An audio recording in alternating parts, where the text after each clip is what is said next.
The broadcast is now starting. All attendees are in listen-only mode.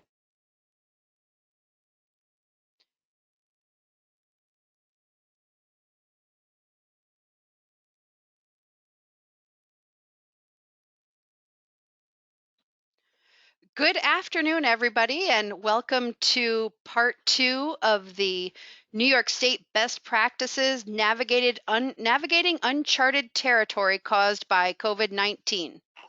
My name is Julie Ader. I'm the training manager here at Transfinder, and I am excited to have you with us today and to have the great group of people, both as panelists and as attendees, join us. There's going to be some great discussion today, and we are really looking forward to sharing our information in our group with you. Before we get started, I'm going to go ahead and ask Antonio Civitella, the President and CEO of Transfinder, to jump on and say a few words.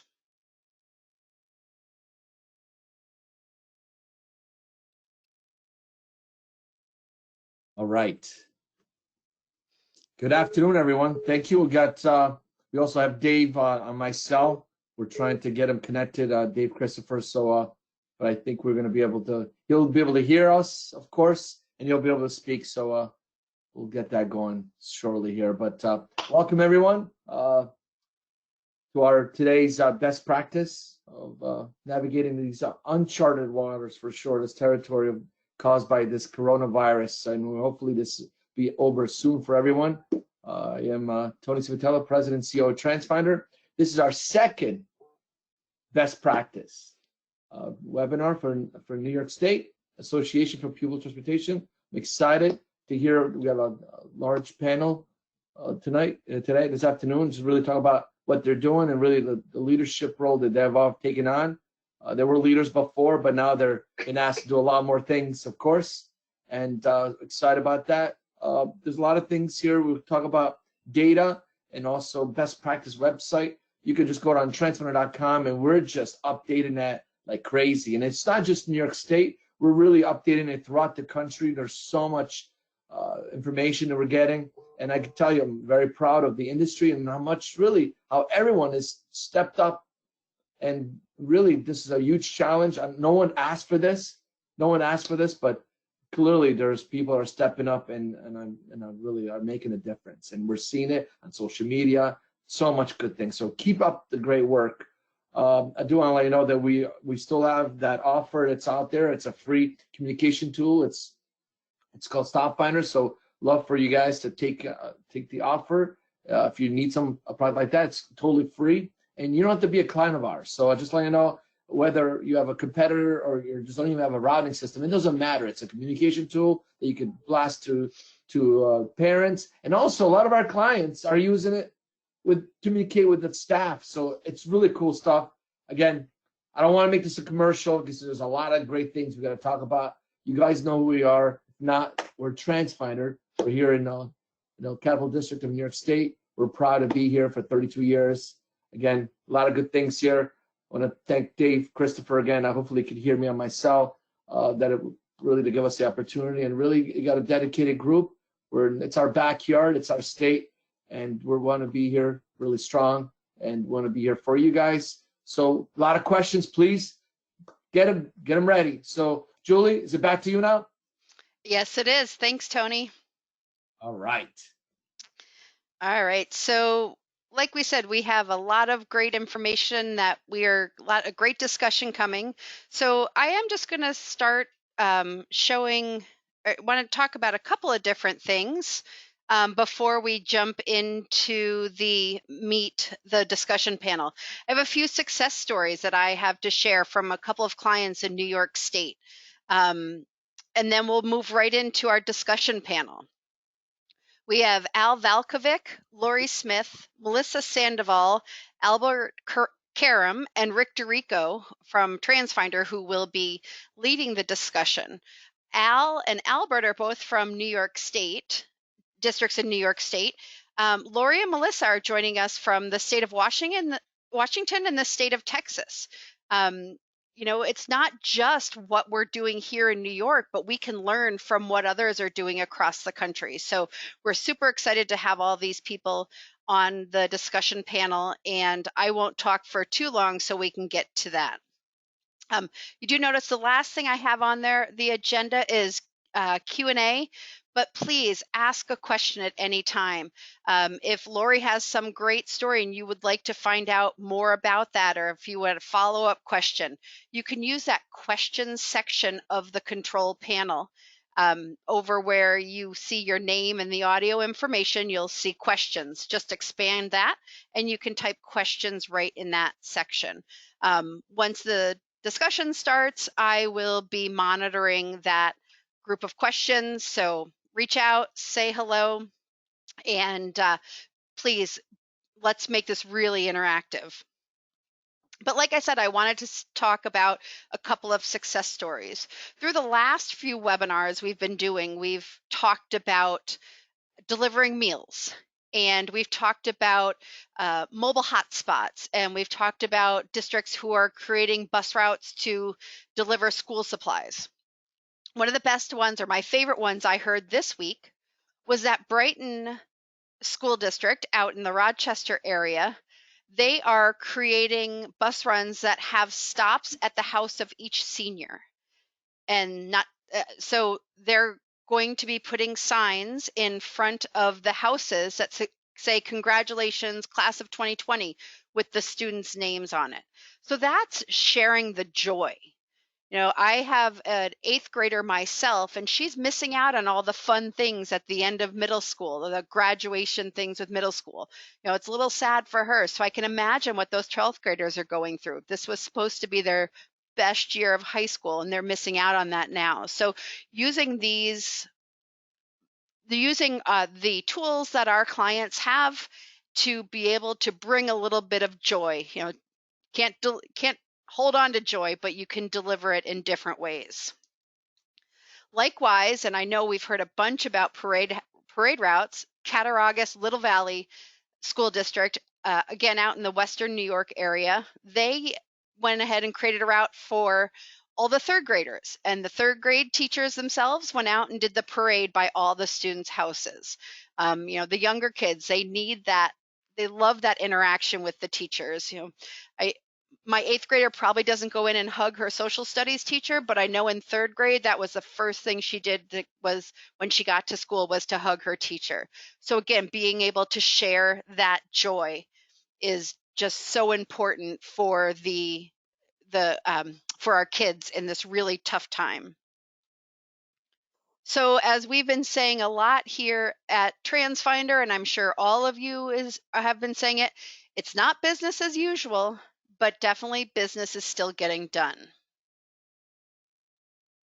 So I talked about a couple of stories, but we love to hear the stories. I have a chat at work that every day we say, okay, what stories did you hear from clients? And it's so great from client to hear those stories from other of my team members, but we want to hear your stories. And we have set up a email address, mystory@transfinder.com. Send us what you're doing. Send us that joy. Maybe we should go with a theme like send us the things for joy that you did this week, because all of those things are so important. All right, well, that's probably enough from me. So I'm going to go ahead and ask our panelists to go ahead and show their webcams. And Rick Dorico, the Director of Public Relations, is going to be taking over the discussion now. Rick, are you there? I am. Thanks so much, Julie.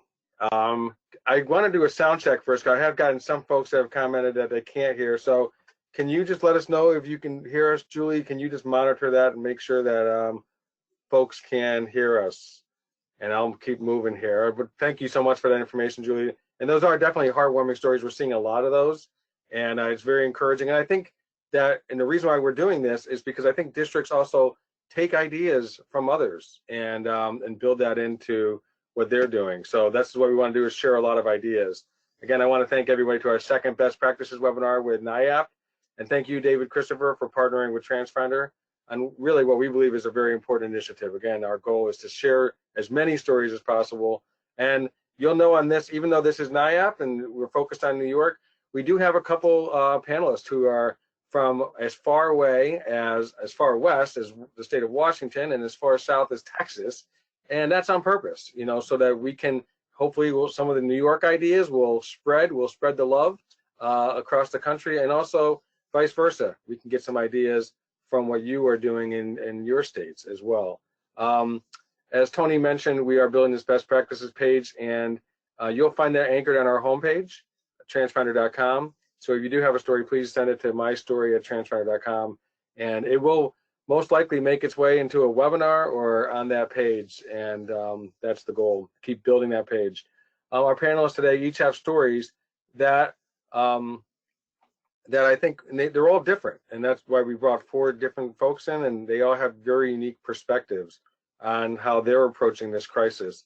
And by the way, as we meet right now, there is some breaking news. The governor just announced, New York State Governor Andrew Cuomo just announced that he has extended the stay-at-home order at least until May 15th. So that just happened. So we'll see how long that plays out. So without further ado, I'd like to introduce our panelist, Alfred Karam. Alfred, thank you so much for being with us. He's the Director of Transportation at Shenandoah Central Schools. Melissa Sandoval is the Transportation Supervisor at Fort Bend ISD in one of the best named locations, Sugar Land. Is that right? Sugar Land, Texas? So I love that.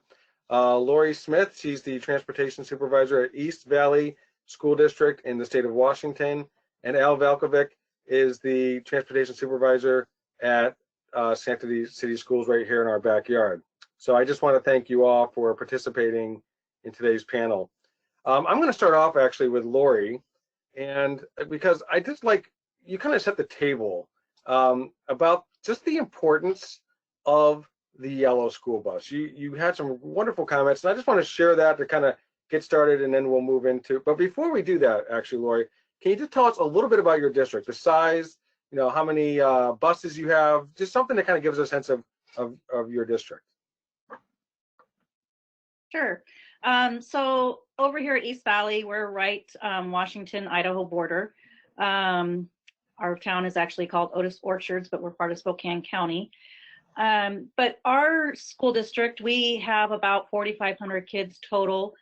We transport about half of those. I have 40 to and from school routes, and we have 60 buses and about 60 staff on duty here. So much smaller than what I'm used to. I'm kind of more used to Alfred's size, but it's wonderful having such a smaller one, and just the differences that we can do with a small district versus the larger ones, and all the things, the red tape that goes with that. So tell me a little bit about your view. You made a great perception. You have a great perspective of just the importance of the yellow school bus. Well, you know, one thing that has always been in my forefront is that schools and the school buildings have always been the safe place. Kids always knew that if there was an issue, they could run to school and get help. Well, a lot of times those buildings now are locked. So our school buses are what the kids, that's the one constant that they know of and they're familiar with. And so anytime we have those school buses out, those kids know that that's a safe place that they can go, you know, whether it's to do as we all are doing and getting meals or schoolwork, or just getting some assistance because of something going on at home, you know, or just feeling unsafe. So it's just a safe place for those kids to run to. That's great. And we'll come back to what you've done as a district later. And one of the things I want to highlight to everybody on the panel, we talked about this in the past, is just this is a conversation. So once we go through everybody, I just want you to feel free to jump in and piggyback on each other's comments. And also anybody listening, if you have a question, either for the whole panel or for someone specific, please just mention that, and we'll try to get to as many as we can during this webinar. I want to turn to Al in Schenectady just to tell us, because Julie, if you can kind of move to the map slides. Al, your district's approach to meal delivery was a massive undertaking, and it's evolved over the time, over the last several weeks. So can you just kind of walk us through a little bit about what you went through? Sure. Before I do that, I'll give you a quick background on our school district. So Yes, we have about 10,500 students in the district. We transport about 5,700 students. We use all vendors. We have 7 great vendors that transport all of our students, and they do a fantastic job for us. And my staff is myself, and I have 2 transportation assistants, and they both do a fantastic job. So what ended up happening, and I want to walk you through this whole process, is that when all this came to fruition, and they said that we're going to be closing school, a couple of emails came across, and I felt as if I had to take the lead on the situation from putting up a plan on how to feed our students. So what ended up happening is I figured the most simplest thing that I could do to make it easy is just use existing routes, right? You could take our regular ed routes, and you could take our curb-to-curb routes, and we could fill those buses with a bunch of food. And when that happens, we could service all the students. So I put that quick plan into place, and then found out maybe that's not the best situation to put our vendors in, because now what we're doing is we're going to expose all of those bus drivers, all of those monitors to a potential hazard. So we ended up having a meeting with our business department. And then we also partnered in our Transfinder team as well. And we started to go back and forth on what would be the best way to make this work. And looking at it, the first thing that we did is we said we want to service our walkers as well. We just don't want to limit this to either the curb-to-curb students or the regular ed students. We wanted to service all of our students within Schenectady. So how do we make that work? Well, I ended up partnering with our client manager at Transfinder, and we started to bounce some ideas back and forth. And the easiest way to do this is to take our current map of 10,500 students, what you're looking at right now, all those blue dots, that represents curb-to-curb, regular ed, and our walkers, and to create a map with routing that will service all of those students. And what it ended up doing is it took us from doing 350 routes a day, which what we normally do within our district, and we were able to service all of these students with 15 routes. And what we did is we took this map and we went from left to right, and then we populated each bus with the amount of meals that we felt that it needed as we went across. And what we found out is that 15 routes were good, 15 buses were good for the meals. And then we said, hey, if we were to do this and we were to make this work, what time would be the best time for delivery?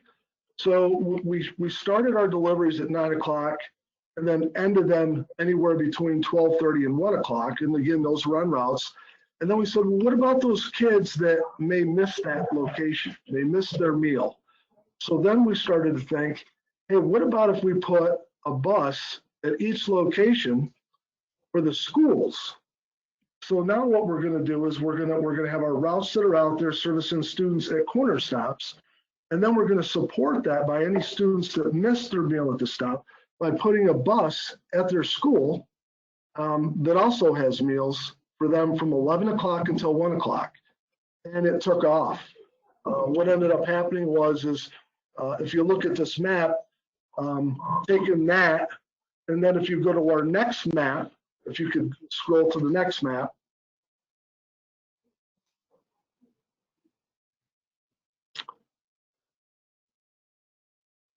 We're not there yet. No, that's not it. There's a next map that's going to have routes on it. Okay. If we can pull that one up. Okay, those are our special eds.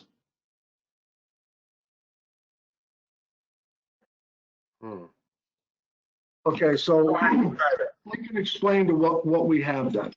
So what happened was after we realized that we could service all of our students, and then we could supplement that with our routes at the schools, what we wanted to do then is to figure out how do we get to all of our curb-to-curb students, whether special ed or and any other disabilities that aren't able to go to a corner stop. So what we do is we extracted, with our partnership with Transfinder, we extracted all of our blue dots that were regular ed students and just created a map that just had our door-to-door or curb-to-curb students on it. And then what we did is we took an overlay of the routes that we created, those 15 routes, and we laid it over on top of this map that you're looking at right now to see if it would hit or service all of our students. And if you look at it, I think we knocked it out of the park. Yeah, it's amazing. And then, I think you also have a slower connection now because you did fade out for a second. So it's possible that they are looking at the right map. And then, can you tell us about special ed? Julie, did you put do we have the, I think we have the special ed map as well. Not sure. Yeah, I do have the map up with the routes on it. Yeah. That you sent yesterday. Yeah, Al, you had a little bit of a, because there were times when you got knocked out, but we could hear you fine. Okay. And I apologize for that. So what ended up happening is if you take a look at this, all of those blue dots are our curb-to-curb kids, right? So what we did is then we took that map overlay and put that on top. And as you can see, we were able to service all of our students. And yeah, which was absolutely fantastic. Thank you. That's phenomenal. And then you've also had this whole process also about shuttling.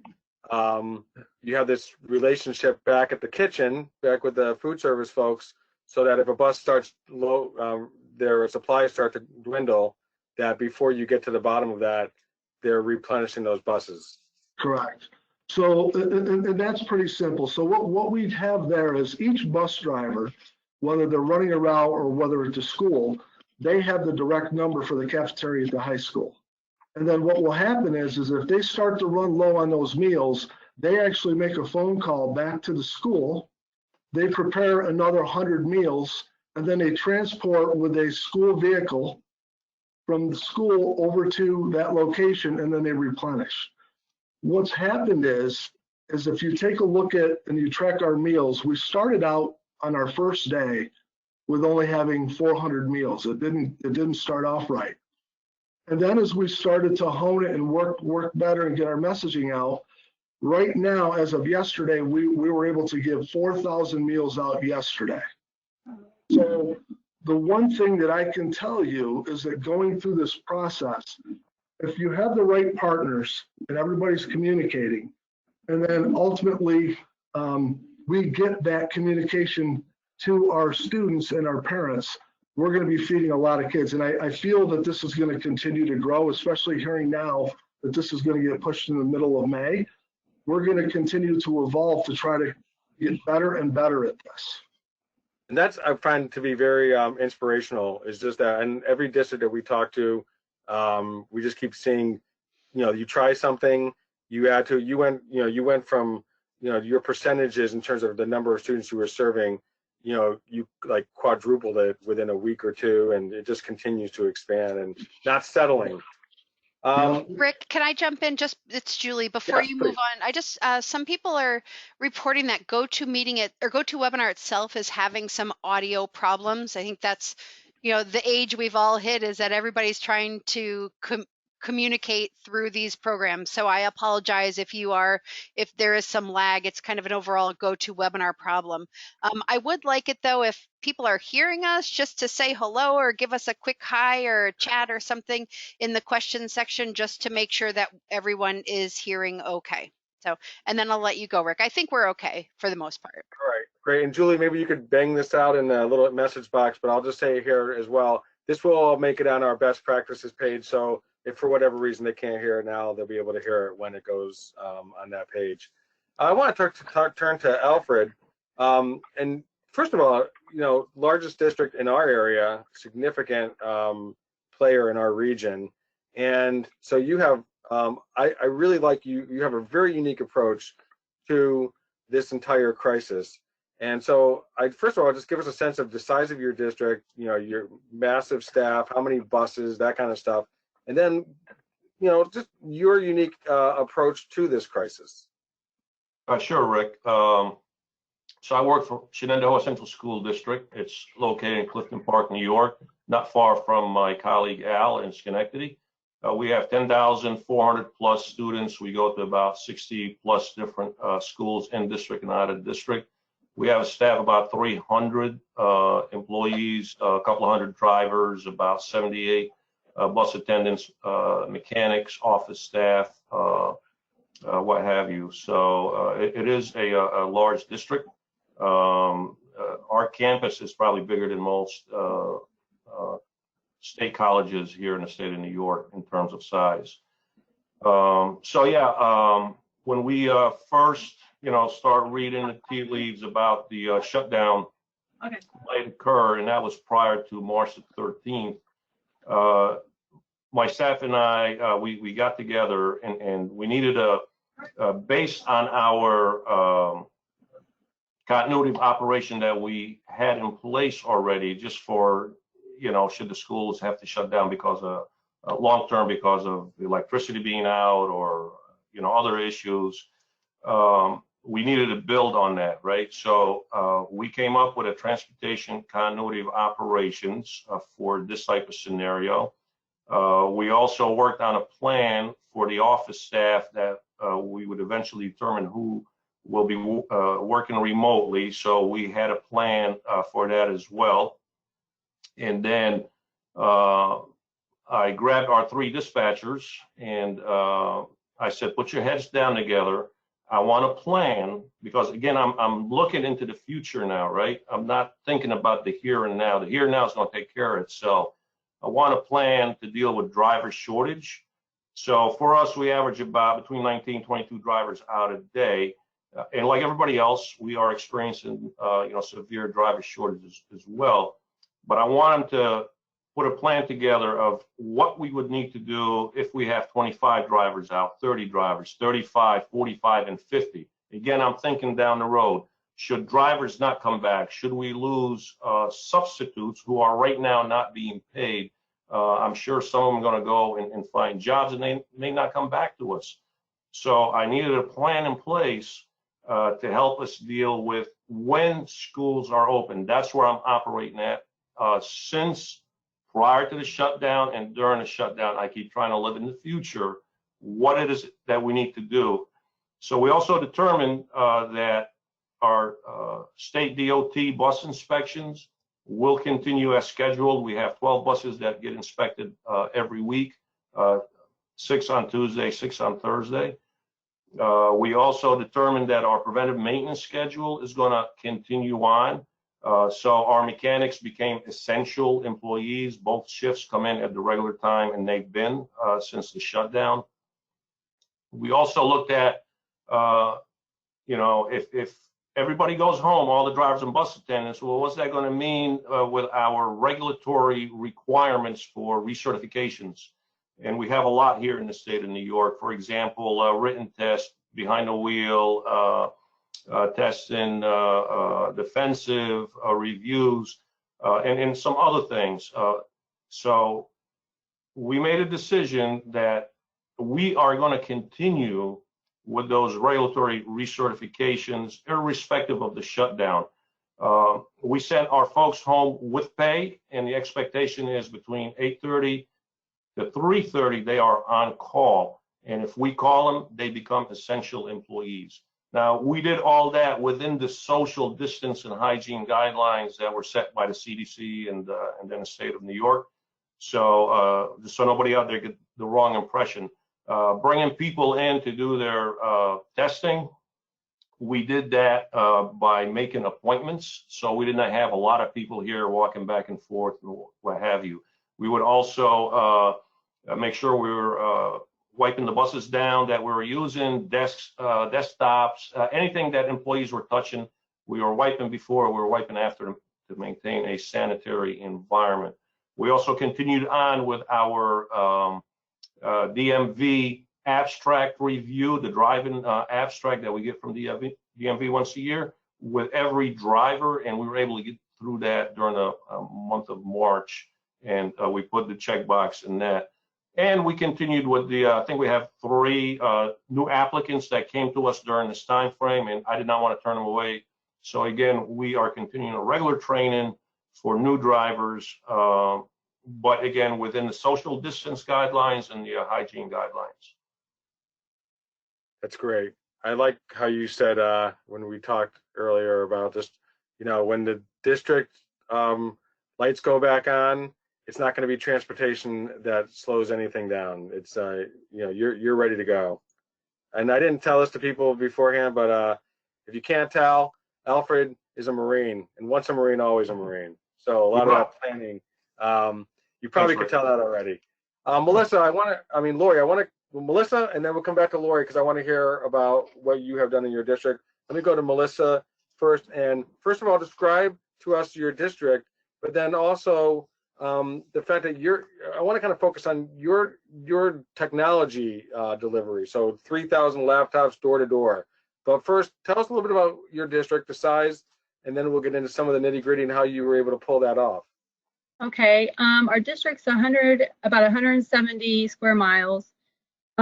We have 78,000 students in our district.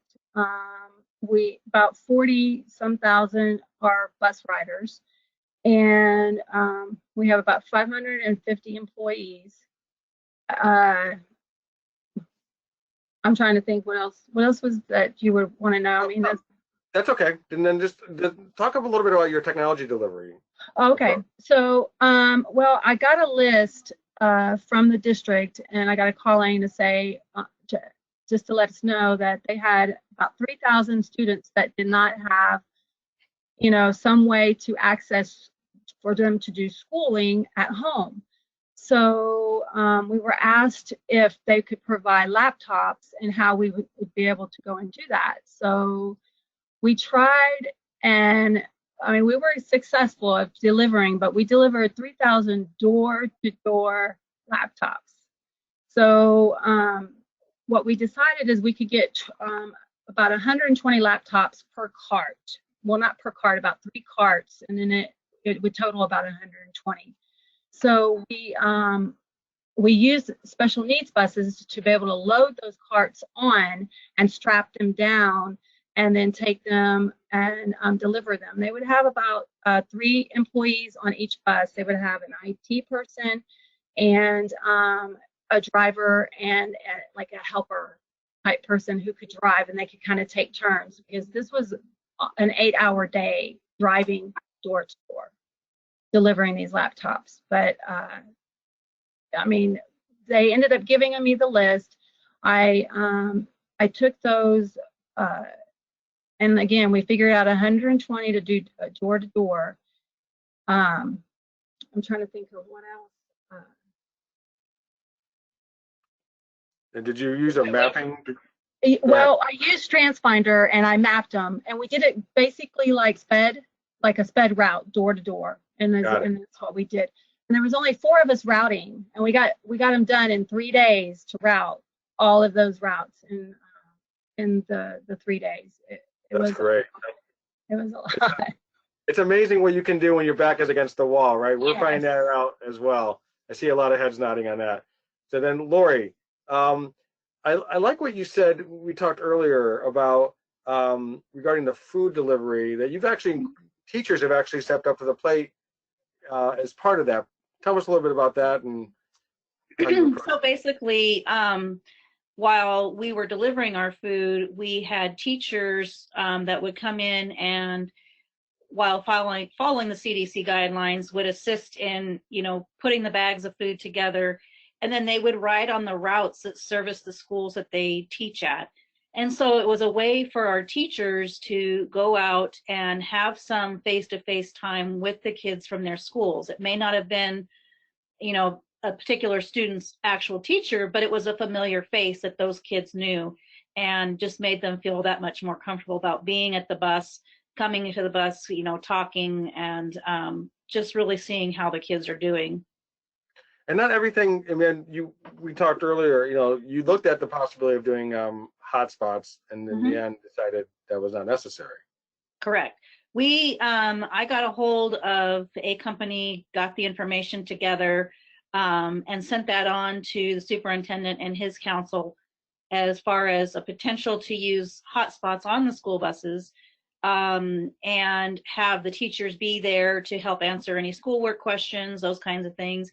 And it was something that we were really looking at closely, but instead of just jumping on the bandwagon and doing that, we did do a survey of our families, and the areas that we would have used those hotspots, as for example, around our low-income apartment complexes and things like that, we found that that wasn't really necessary, that those people did have access to internet, whether they were accessing it through their cell phones or through, going and using their neighbors or friends, or accessing some of the companies that are giving out free internet for schools and school children. So it was something that we looked at. We got very serious about it, but then we found out it really wasn't something we needed at this time.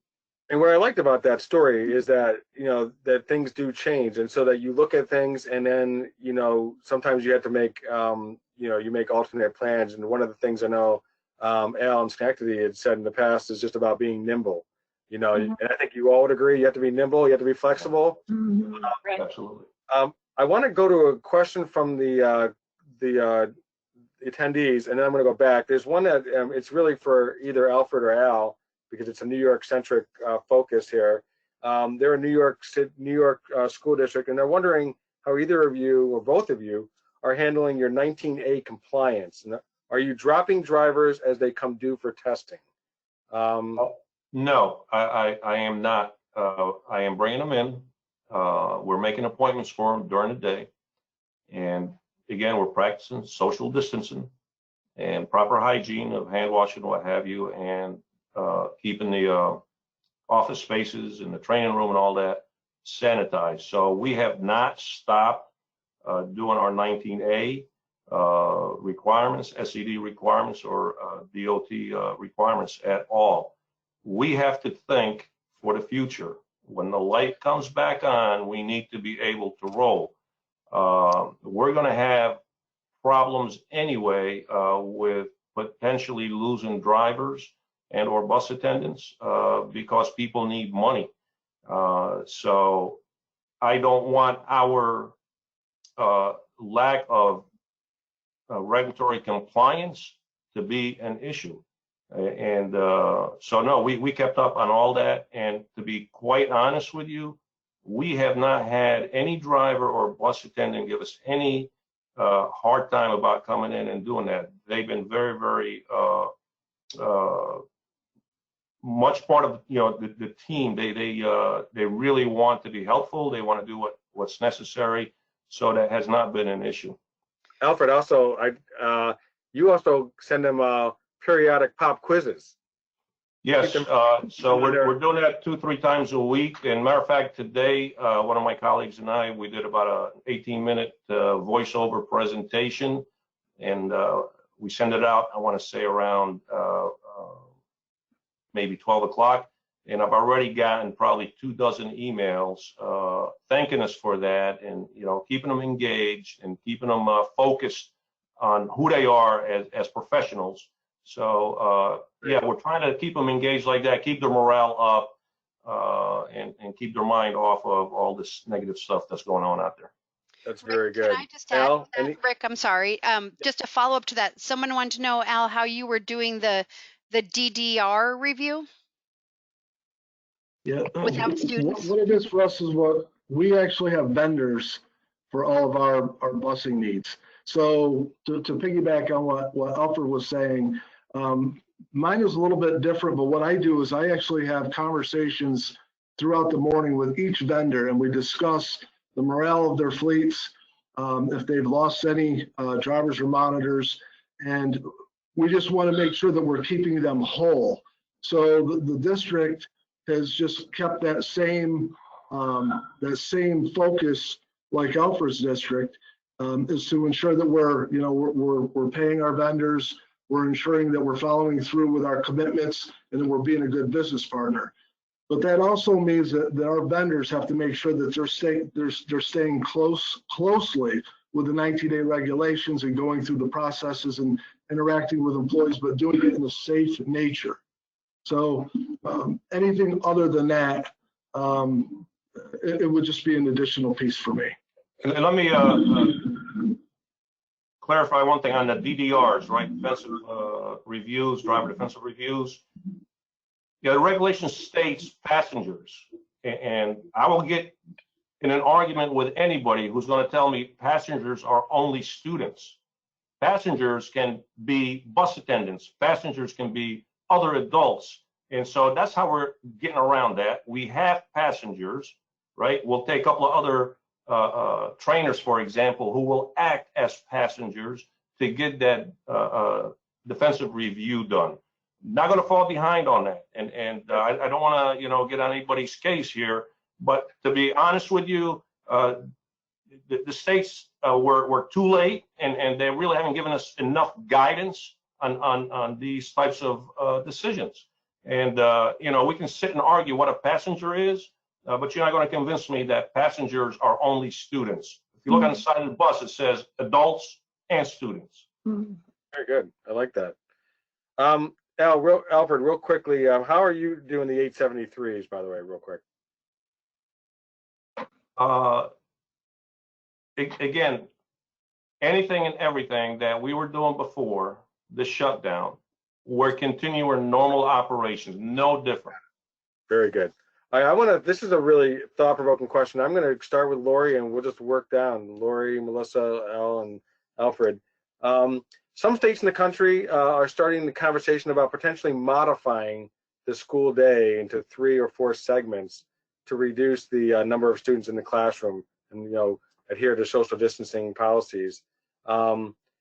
This has the potential to dramatically reduce bus capacities and increase transportation costs. So the question is, are any of the school districts here, so all of you folks, if you could address this, are you in any discussions on any of this? And what considerations are being talked about to address the negative, I guess, financial impact that this could have on transportation? So I'll start with Lori, go to Melissa, and then Al and Alfred. We have not had any discussion such as that so far, but knowing we have gone through a change of, we were the traditional K6 or PK6 middle school, high school, we went to a PK8 and then high school scenario and then back again because it didn't work. The important thing with that is to make sure that your transportation staff is involved with those conversations, because as much as we hate to say it, the school buses do have a big impact on what those bell schedules would look like and how we would do those. And so you want to have transportation in that conversation to begin with, so that you're not setting yourself up to go out to the public and say, this is what we're going to do, and then come to find out it's not going to work. Great. How about you, Lori? You mean Melissa? I'm sorry, Melissa. That's okay. I'm multitasking, looking at questions, and this is what happens. No, that's okay. So, well, we have not had any discussion either, but I'm with Lori on that. I mean, I think sometimes we get that transportation doesn't always seem like it knows everything that's going on. And I really think it does help when transportation is involved in the decisions and what is going on, especially when you decide all of a sudden you're going to put less students on a bus. How are we going to work that out? And I'm with Lori on that. Transportation really needs to be involved in all that. Very good. Al? Yeah, we have not been in any discussion around that, but I've also been in discussion though about doing this regardless. From some other vendors that asked us if we wanted to tier our runs differently before the COVID, because they felt that if we were to tier our runs separately and differently and had more, that it would lead to actually using less drivers and would help us at that capacity. So that's also something to think about, where if we end up getting into an issue where we start to have drivers that are failing, or monitors that where we have our staffing needs that are being challenged, That could also help us use less amount of staff too. Just a thought. Great. Alfred, anything else to add? No, not really. I mean, we have not had any discussion at all on any of that. We'll see what the future brings and how we're going to handle that. How about even just, I've been hearing more and more about the potential when school does reopen that just the way the bus is filled may be different in terms of, you're going to have, can you have three, if it's elementary school kids, could you have three to a seat? Are those days over now? That kind of stuff. Is that a discussion that any of you are having? No, no. Go ahead. I'm sorry. No, that's okay. Go ahead. No, we have not had those discussions, and honestly, I don't see that going away. I can see parents not putting kids on buses, and initially, until they get over this fear, I just don't see how transportation is going to reduce the number of kids on buses. My district is 88 square miles, right? And we have a lot of buses that are full, not all of them, but a lot. There's just no way that you're going to reduce that and not have to have negative. Number one, not enough buses to support that kind of a concept, and there's not enough drivers to support that kind of concept. Even if you had the money, and even if you're paying top dollar, there's no way you're going to be able to do that. I just don't see that. Where I see you shaking your head. I know in Washington State, if they were to do something like that and want us to put fewer kids on buses, there would have to be some changes in the funding and the allocation system as well, because our system, it used to be that we would get more monies if we were inefficient, and they've changed that, and now we have to be efficient. So now if we purposefully make our buses less full, we're going to have less funding, which is going to create even a bigger deficit budget-wise by having more buses out there with less kids on board. So I think it's going to be a bigger conversation if they were to go that way. But I agree with Alfred that it's going to probably be more, things will stay the same, and parents will make that choice if they don't want their kids on the bus. And so I think we're going to see a lot of fewer kids on our routes to begin with. In the beginning, that's what I was having conversations earlier this week, and they were saying you might see maybe deep into the fall until eventually, where parents are taking their kids themselves, and then eventually they start seeing their neighbors and their kids are getting home safe and everything. Well, and then when the snow flies, that, for us that get snow, when the snow flies, that makes a big difference too. Yeah. I mean, Mike Martin talked about that, right, in the other panel that you guys had, where he said that, the schools weren't built for social distancing. So if you expect that on the bus to have less passengers, are we going to expect less students in the classroom? Right. I mean, I just don't see that, to be honest with you. I just don't see that happening. Yeah, but Alfred, to be fair, you're not a fearful guy. But there are people out there who are still like, I need to be proven. I'm being funny. But I think that there are people who do have that, they're fearful a little bit. Right. And I think they will take, just like now, on a snow day, if you're a parent and you're scared and, because we're running and, on a snow day still, you don't want your kid on the bus. Hey, that's a decision for you to make to keep your child safe. If that's what you feel, then keep them at home or you drive them. I'm a realist, not necessarily, I mean, I do respect fear, and I'm fearful of some things. Snakes is one of them. But I'm a realist, it is what it is. And I think eventually people will get over that fear. And like you said, once they see their neighbors, putting their kid on the bus and nothing's happening, then we go forward. Couple quick things. One is just, Al, you alluded to it, Alfred, you alluded to it a little bit with the tests that you do, the pop quizzes, and you use the expression, I think, about just keeping them engaged and motivated. And I wanted to talk to others, and Alfred, you can jump in again as well. Specifically, just how do you keep your team engaged and motivated and maybe a little less fearful of the uncertainties that we live in right now? Anybody want to jump in and what you've been able to do? Well, my team consists of 4 people, and I just try to just give them little inspiration notes, tell them how much I appreciate them, maybe a little gift card to go out to lunch.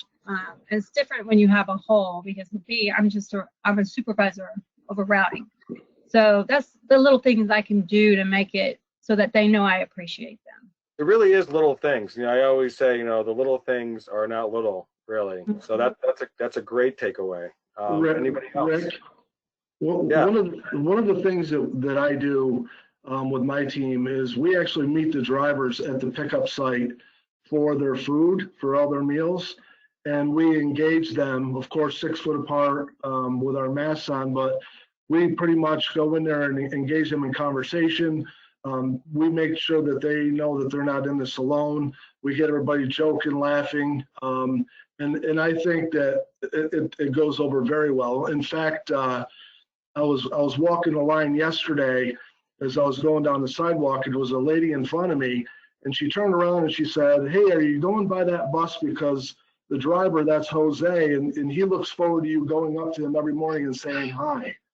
And That's that great. itself, getting that feedback was just huge for me. And I make sure that every morning that our drivers are out there, that I'm out there meeting and greeting them as well. That is outstanding. And I should note to everybody that the first food runs that Schenectady did, Al was on as well. And I think that sends a message. I talk about my football coach used to run with us during our drills. He was in better shape than most of us. That was leadership, Anybody else that wanted to jump in on motivating and engaging your team during this time? Well, the one thing, go ahead, Lori, go ahead. You go right ahead, Alfred. So here's a small thing that we've done a couple of times. So my office staff, most of them are working from home remotely, and we have a daily virtual meet on Google Meet. And what we've done is at the end of the meeting is have each one of them just say a quick, 5-second something uplifting, something motivating, and I record that piece and then mail it off to the rest of the staff. And they really love that. They love to hear their voices and the thank yous and the kudos and all that good stuff. Yeah, That is outstanding. I love that idea. Lori? One of the biggest things our staff is pretty much all staying at home. We have a stay-at-home order until May 4th, so we'll see what happens when that comes. But basically, we all have a wide variety of employees from what they have available, is whether they were, have master's degrees, whether they're retired, whether they're people that are trying to, provide a home and use this as their main income. They all have different ways of communicating, and I think that that's the most important thing, is to make sure that we have a platform that we communicate that works for all of them. I have employees that will do email. I have employees that only listen to phone messages or answer the phone. I have employees that do text messaging. So I actually have a platform that once a week I send out a message to all of my employees, including my subs, and let them know just what's been going on, where things are at. Please reach out to me if there's anything that they need, that, we're still thinking of them, and, stop by once in a while. These are my hours. I'm here every day. If I don't have an answer for you, I'll find an answer for you. But that message comes out, in 4 or 5 different ways, so that it covers all of our employees. You mentioned the other day when we chatted about one of the pro sides of this, not that there's pro side, but that people have been more eager to embrace technology on your team. Is that correct? Yes, that is correct. There's a lot of people that they never have had to use computers, and they don't want to use computers. They don't want to have email, and they want to have that paper check in their hand. Now they're starting to say, no, it's okay. I'll do direct deposit, or let me get it my phone, and can you set email up on my phone so I can at least get it through that. So some of them are starting to do some of that more, getting into the technology. I think they were afraid of it, but now they know that technology is what we need to do to stay informed. I love it. Anybody else see a bright side? Any positive things that have come out as a result of this crisis?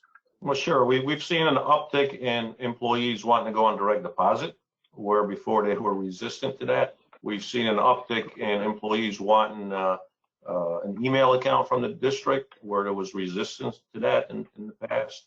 You know, there's still some challenges out there with technology, but you know, they're willing to learn. You know, they're seeing the need for it, as Lori said, and they're willing to learn and embrace it. That's great. Anybody else? Yeah, I think the thing for me is just the partnership and to see how strong it is across all levels. And what I mean by that is that when this first happened, you know, transportation, I thought I was in this alone. And then when you partner with the business office and you partner with your Transfinder team and you partner with different segments of business, and you know that you don't have to have all the answers and that they help you with that, and that you're one team, and that when you get those ideas and you roll them out, that you can be even more successful. And I think that's exactly what happened with our plan that we did here at Schenectady. Was if I was to have rolled out my plan, it wouldn't have been the best. And for me to get with our other groups, including our Transfinder team, to figure out what capabilities we had and what they could do for us in order to create tools that to make us successful. If this ever happens again, I'll know in advance the capabilities that we have, and we'll be able to react a lot better and a lot smarter. That's awesome. Yeah, I want to say the same. You know, the thing I've noticed is the people that you don't usually work with, now you're working with, and they're seeing kind of, oh, okay, now I see how that works in other departments, you know, with IT, knowing what I need to be able to put in here for the information they want back. I just have really seen a change in, you know, what our future is going to hold on all the technology and all of the way we can reach out on teams that we never had thought about before, you know, of being able to communicate. Now, instead of going to an office, you can communicate remotely if you need to and be able to see somebody face to face. And it's just been really nice to be able to do that. That's great. I got a couple quick questions, and then I want to wrap it up with I want to go to Tony and David, and then I'll do a close. And so be thinking about this, and then I want to ask Al and Alfred a quick one, because a couple of people had questions that you might be able to answer quickly. The final takeaway. I'm going to come back to all of you to give everybody your final takeaway on this. But for Al and Alfred, what percentage of your drivers are actually delivering food? You know? For me, I have, well, they rotate them in and out every day, so it's not always the same driver every day. So I would say they're probably rotating in and out about 50% of the fleet to make sure that they're staying active and that they're engaged. Okay. How about you, Alfred? So we have 3 buses that go out 3 times a week, and we're rotating those drivers. We're bringing in 3 drivers for those buses on each day, plus 3 bus attendants to help them out. We're not delivering meals to homes per se. We're delivering them to 3 different locations within our district. We're helping out delivering meals to students' homes. Those are non-perishable, not meals, but non-perishable food items. We do that once a week, and we're helping the regional food bank deliver frozen meat by driving a refrigerated truck that we go down and pick up here in Albany, New York, bring it up to Clifton Park after we load it with frozen meat, offload it, and then take it back. That is awesome. Other quick question here, because I do want to try to shoehorn in one more. And I don't know who, if any of you can answer this, but any suggestions for the 2-hour refresher? Anybody have any thoughts on that? The 2-hour refresher in the state of New York, I mean, we can certainly do it, upload it to YouTube, and this is why I'm testing the voiceover right now, to be honest with you, which I uploaded to YouTube and to see the percentage of my staff that's going to partake. Now, for us, refreshers in the state of New York are mandatory, and you know, there's no doubt in my mind we'll get a close to 100% participation, even if we did that. I'm sorry? Did we share that on our best practices page? Can you? Yeah. Yes, absolutely. All right. So there you go, Philip. There's an answer for your question. Okay, I want to wrap it up with some final takeaways, and I'm going to bring Tony back in. So we'll go with Lori, Alfred, Melissa, and Al. Lori, final takeaways for those listening today. Final takeaways, I think, is just communication and consistency. Communication with the people that you're working with and letting the families and everybody know what we're doing behind the scenes so that they're not wondering what's happening, and consistency for our kids using those school buses so they know they have a safe place to go during this time. Very good. Alfred. So what I would say is capture everything that you're doing.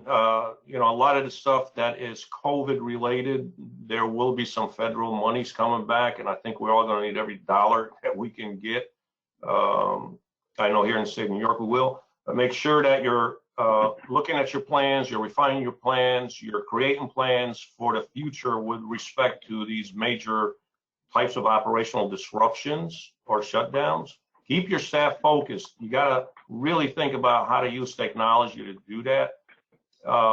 Keep the communications lines open, as you've heard from our other colleagues on here. Kill rumors as quickly as you possibly can.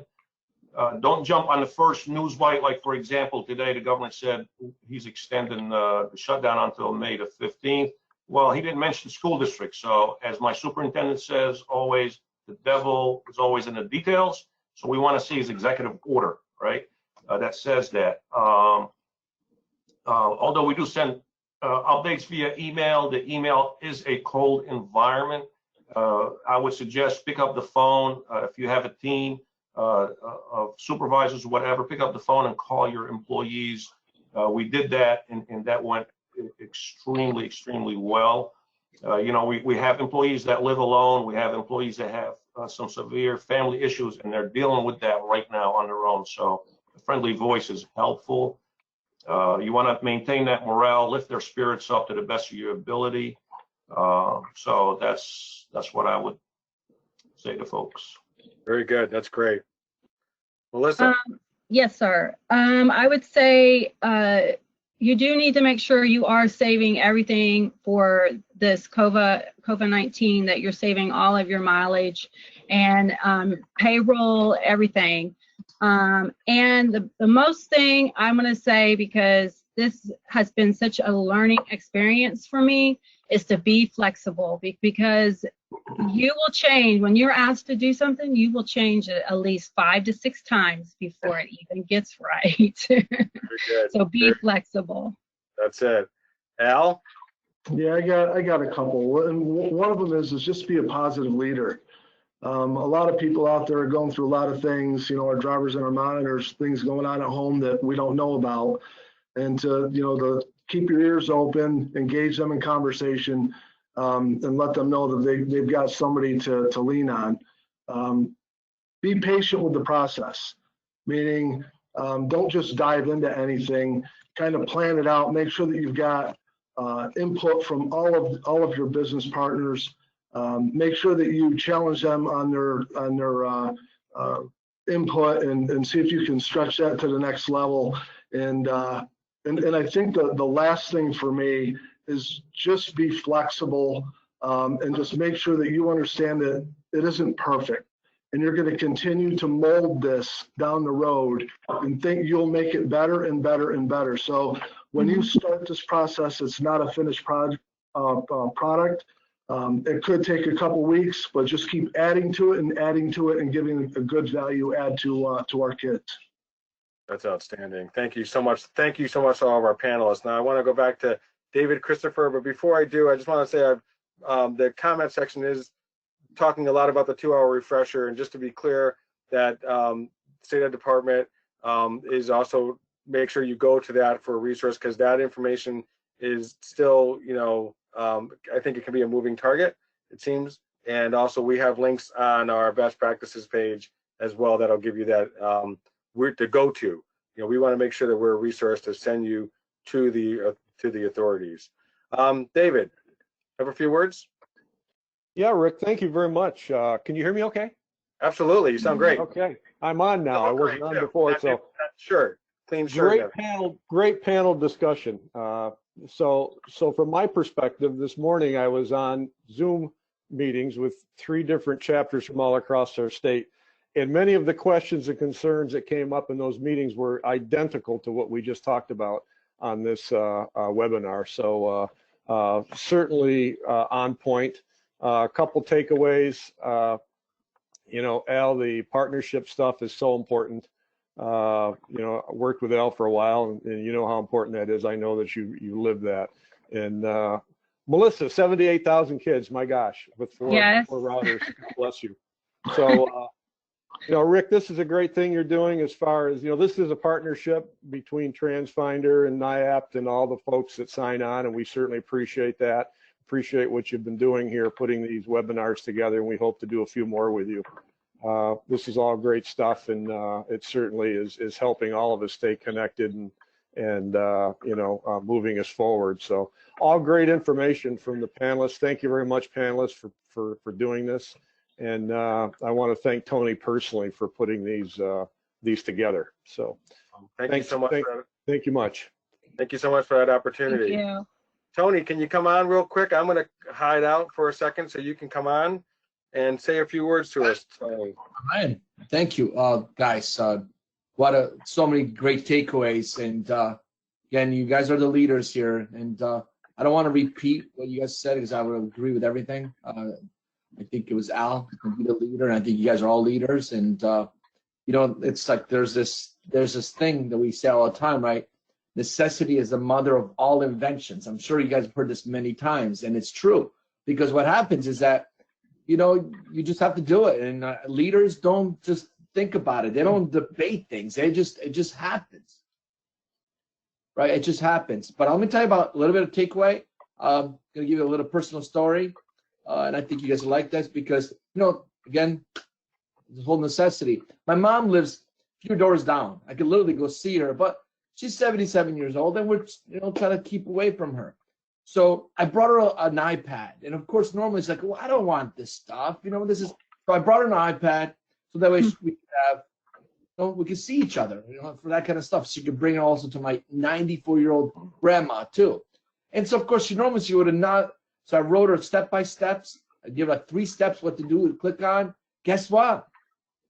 Normally she would fight me like crazy, but because she realized, hey, I want to see my family, she's figured out to press those 3-4 buttons, and it works, you know. And here's everyone, listen, we're a technology company.